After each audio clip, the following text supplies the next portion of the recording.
Shalom, salam satu tubuh Kristus. Shalom Indonesiaku yang semakin diberkati oleh Tuhan Yesus. Saudaraku terkasih dalam Tuhan, saya Rifran Muhammad Paulus N. Taburan sungguh bersyukur boleh kembali berjumpa dengan saudaraku melalui channel YouTube ini. Masih dalam seri merapikan manusia rohani. Di hari yang lalu kita sudah mengupload seri yang pertama dan sekarang seri yang kedua. Bagaimana kita harus merapikan manusia rohani kita. Karena seluruh aturan untuk menjadi manusia rohani yang rapi sudah tertulis dalam firman Tuhan yang hidup. Dalam kitab Kejadian sampai Wahyu, semuanya disusun rapi dan indah. Menjadi satu pesan, perintah yang harus kita lakukan untuk menjadi manusia rohani yang berkenan dan boleh melayani Tuhan dan menyenangkan hatinya.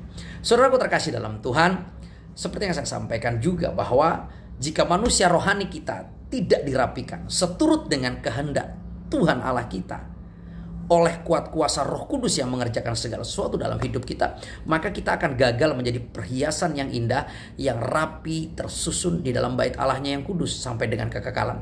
Untuk itu, mari kita siapkan hati dan buka hati kita untuk mau diubahkan oleh Tuhan. Buka pikiran kita untuk diisi dengan pikiran Kristus, dan kita mau diubahkan. Bukan pikiran kita yang berkuasa, tapi pikiran Kristus yang sepenuhnya menguasai kita.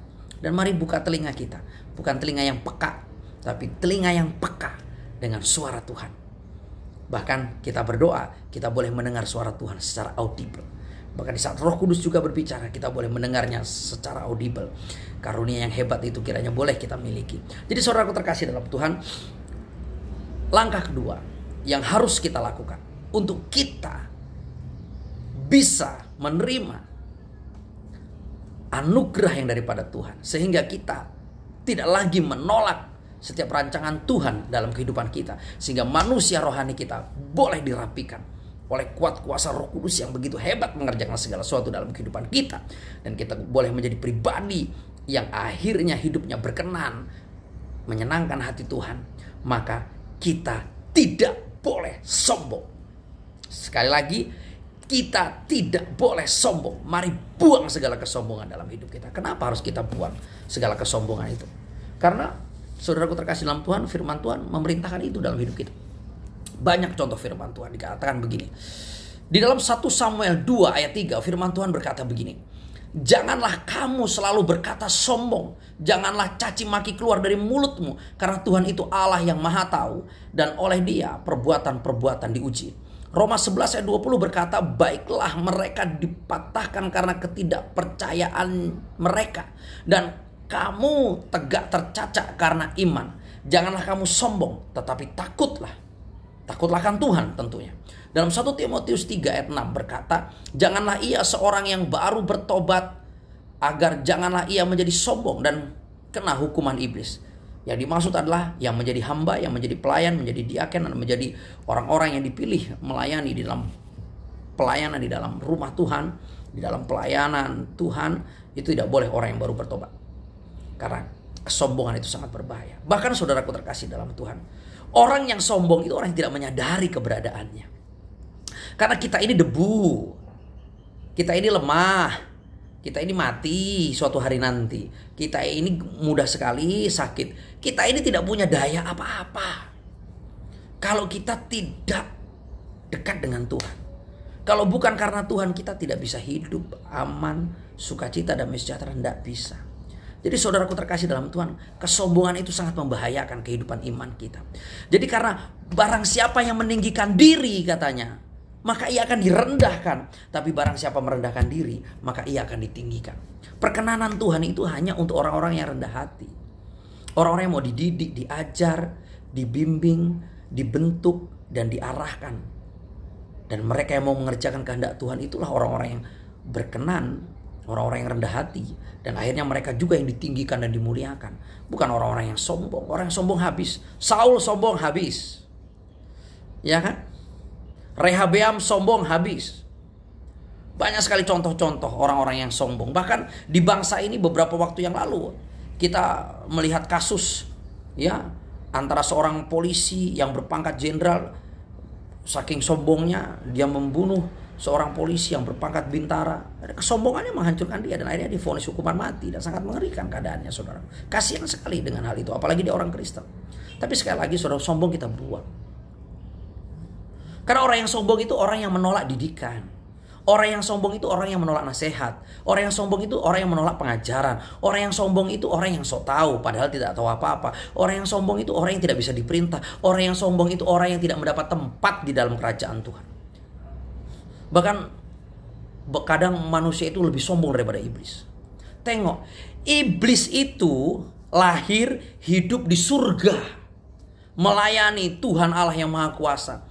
Karena kesombongannya dia dibuang ke bumi, dikutuk selama-lamanya, sampai dengan selama-lamanya. Tapi dia masih diberi kuasa sampai dengan hari akhir nanti. Dia dari surga loh, saudara, dibuang. Lah kita lahir di bumi, hidup di bumi, mati di bumi, masukkan ke dalam tanah yang masih ada dalam bumi. Tapi kok kita sombong gitu loh. Kan itu sangat, mengerikan sekali. Tidak menyadari betul orang yang sombong itu. Sekali lagi, iblis setan itu lahir di surga, yang melayani di surga, dibuang ke bumi karena kesombongannya.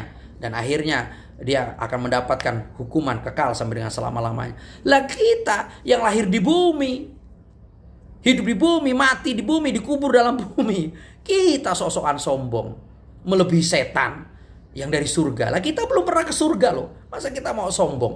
Ya setan bolehlah agak sombong karena dia berasal dari surga, yang dibuang karena kesombongannya, memberontak kepada Tuhan, tidak mau mengikuti perintah Tuhan. Lah kita yang lahir di bumi, yang belum pernah ke surga, malah lebih sombong daripada setan. Kasihan sekali. Jadi saudaraku terkasih dalam Tuhan, pada bagian ini sekali lagi, mari kita rapikan manusia rohani kita, sehingga kita akan menjadi bait Allah yang kudus, yang tersusun rapi sampai dengan kekekalan dalam bait Allahnya yang kudus itu. Dan oleh karena kita sudah dirapikan, kita diberi kuasa otoritas untuk mengerjakan mandat yang daripada Tuhan Allah, untuk merapikan manusia-manusia rohani yang lain, untuk membangun bait Allah yang kudus, memenuhi dunia. Dan kita boleh menyenangkan hati Tuhan, dan Tuhan boleh memberkati kita dengan perkenanannya yang ajaib dan dahsyat sampai dengan kekekalan. Jadi saudaraku terkasih dalam Tuhan, sekali lagi janganlah sombong. Buang segala kesombongan itu. Setan yang dari surga aja, setelah dihukum, dibuang, dia gak pernah sombong. Dia menyadari, takut dan gentar kepada Allah. Lah kita yang masih lahir di dunia, hidup di dunia, mati pun di dunia, kenapa kita harus sombong? Buang segala kesombongan, buang ke laut pure, ya. Jadilah pribadi yang rendah hati, jadilah pribadi yang lemah lembut, jadilah pribadi yang menunjukkan Kristus dalam kehidupannya. Pribadi yang rendah hati, lemah lembut, boleh terus menyatakan kasih dan kebenaran, dan terus boleh menjadi saksi Tuhan yang ajaib dan dahsyat, dan terus boleh menyaksikan Tuhan dimanapun berada, dan nama Tuhan dimuliakan atas hidup kita.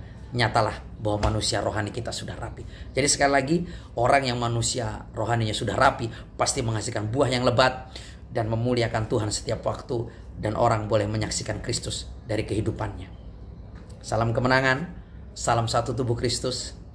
Mari terus menjadi saksi-saksinya sampai garis akhir kehidupan kita.